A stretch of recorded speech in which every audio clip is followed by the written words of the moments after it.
శ్రీ వారాహిదేవి నవరాత్రులలో భాగంగా 3వ రోజైనటువంటి ఈరోజు రక్తబీజ సంహారంలో శ్రీ వారాహిదేవి యొక్క పాత్ర ఏంటో తెలుసుకుందాం.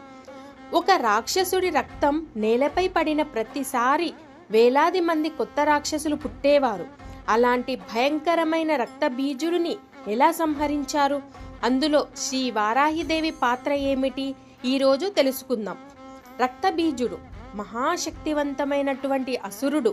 బ్రహ్మదేవుని వరం వల్ల అతని రక్తపు ఒక్క చుక్క నేలపై పడినా సరే అదే రూపంలో మరొక రక్తబీజుడు పుట్టేవాడు.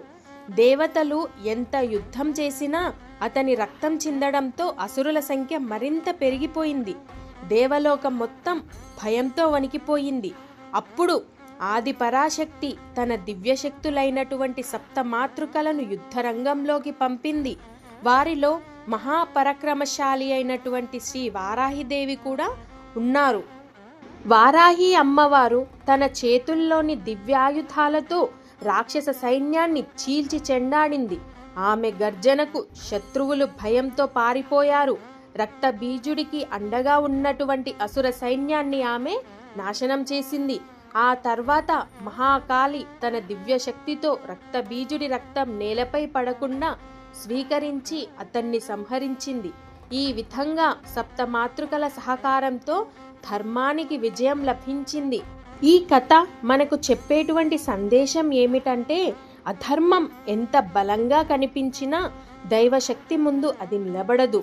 శ్రీ వారాహి అమ్మవారిని భక్తితో ప్రార్థించిన వారికి ధైర్యం, శక్తి, శత్రు నివారణ కలుగుతాయని అందరి విశ్వాసం. దేవి మహత్యంలో రక్తబీజ సంహారం ప్రధానంగా మహాకాళి ద్వారా జరుగుతుంది. ఈ యుద్ధంలో సప్తమాతృకలు, అందులో వారాహిదేవి కూడా పాల్గొని అసుర సైన్యంతో యుద్ధం చేసినట్లు పురాణాలు వివరిస్తున్నాయి. ఈ కథ మీకు నచ్చిందా? నచ్చినట్లయితే వెంటనే నా యొక్క వీడియోని లైక్ చేయండి. అలాగే మీ మిత్రులందరికీ షేర్ చేయండి. మరిన్ని వారాహిదేవి యొక్క మహిమలు తెలుసుకోవాలంటే నా యొక్క ఛానల్ని సబ్స్క్రైబ్ చేసుకోండి. ఓం శ్రీ మాత్రే నమః.